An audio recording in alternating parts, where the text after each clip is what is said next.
So the question is from the text that was read to us, do I give what I want? Notice how I don't ask you, do I want what I give? But do I give what I want? If you pay close attention to me, and if you hang in there with me, I'm gonna be done before you can blink twice. Okay? Watch me. Verse 12. We've heard this summarized into the golden rule. We've heard this summarized into, whatever you want to do, make sure that you do people how, you want people to do you. That's kind of like one of those things that you grow up at home and your parents always tell you, make sure that you treat people the way that you want to be treated. But let me dive into this real quick. In many sects of religion and in many different households, this text is taught from the perspective of the negative. Jesus mentions this text through the lens of the positive. But we always teach this text from the perspective of negativity. So here's the thing. Notice how Jesus does not put reaction in the text. I need y'all to see that. Verse 12. Jesus does not put reaction in this text. Jesus does not mention the response in the text, but Jesus only deals with the initial action. Do unto others as you would want them to do unto you. Understand that has nothing to do with, well, I'll do it if they react this way. I'll do it if they respond this way. I'll do it if Jesus says, I don't care how they respond. I care about what you do. So think about this. Before you start acting and pointing the finger at others, you have to be concerned with who you are and what you do. A lot of times we're so concerned about how people respond to us that we forget that Jesus is not concerned about their response. He's concerned about you. Think about this. You are only responsible for you. You're only responsible for you. And so when people don't respond the way you like, remember, you are responsible for you. So watch this. The negative context taught looks like this. Confucius would tell you this. What you do not want done to you, do not do to others. Y'all see the difference in that? So watch. A rabbi came by and he says this. He says, whatever angers you when you suffer it at the hands of others, do not do it to others. So think about this. The difference between the negative teaching of the text versus the positive teaching of the text is that if you look at the negative context correctly, the one thing you're going to find is that the initial thought is all about you. Consider that. Jesus is not interested in children of his, in followers of his, believers of his, that the first thought that they always have is about you. Let me tell you, Jesus does not want you framing your context to where the first thought in your mind is you. Or let me give it to you this way so we can be direct. The first thought in your context should never be me. Point that at yourself. It should never be me.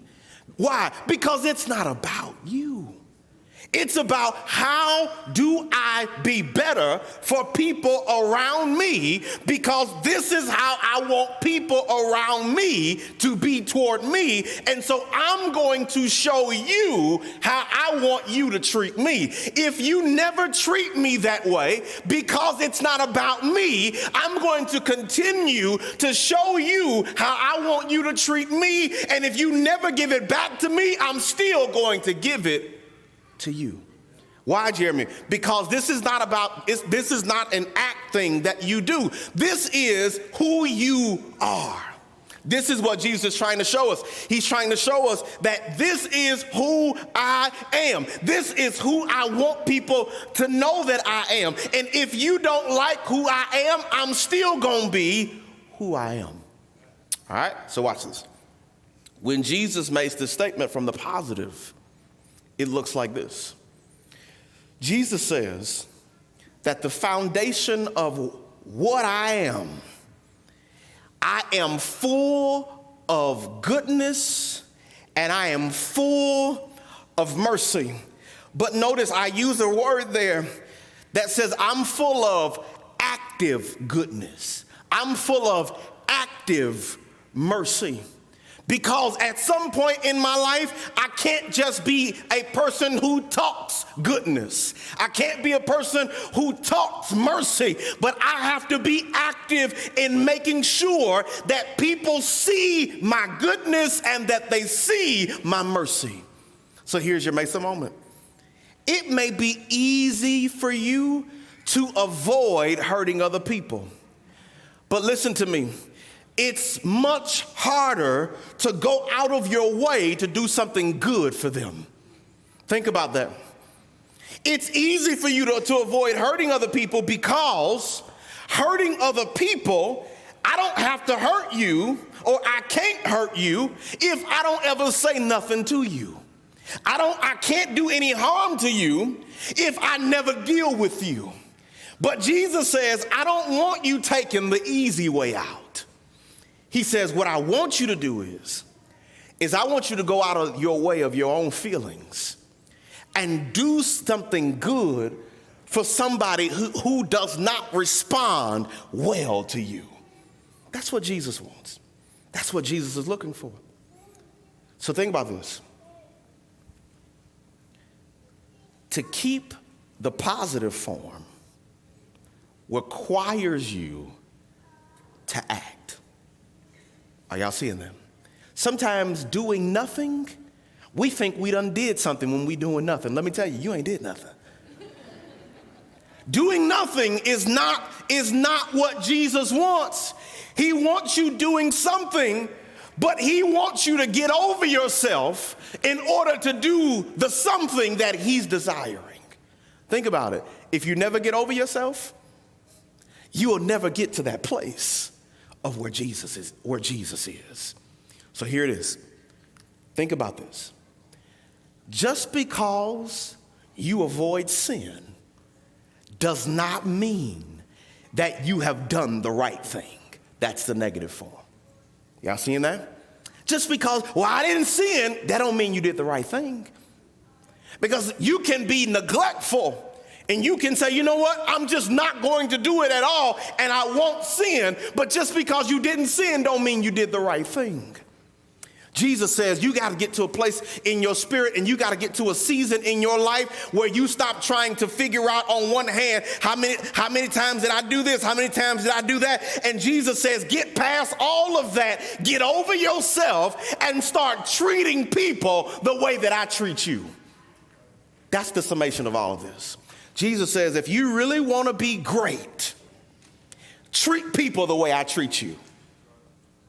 Stop treating each other like you got something on each other because all y'all at the same level anyway. Treat each other how I treat you and watch things improve. If the Mesa Church is going to do anything worthwhile, we got to stop looking at each other like, let's figure out who's the greatest in here. No, let's start treating each other the way that God treats us. We don't have to be here today, but because of the way that God treats us, we're all in this place. And if God can be the number one consistency within our lives, and if he can be the number one priority of where we're all trying to go, we're going to do something great here. But let me tell you, you got to get over you. Because here's the reality. To keep saying this, to keep this saying of God in the negative would require you to do absolutely nothing. And Jesus says, I don't want that. I want you to be doing something. Do something worthwhile. Do something because I've done something for you.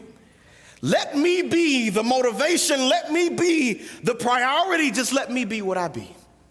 Let me be what I be to you.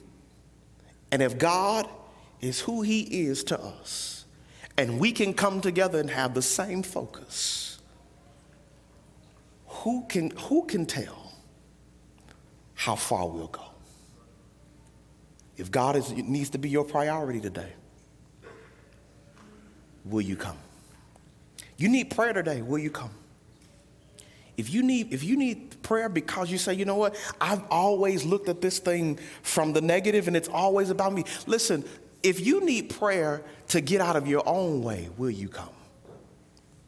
Because let me tell you something, one of the hardest things that you can do in life, but one of the best things you could do for yourself is get out of your way.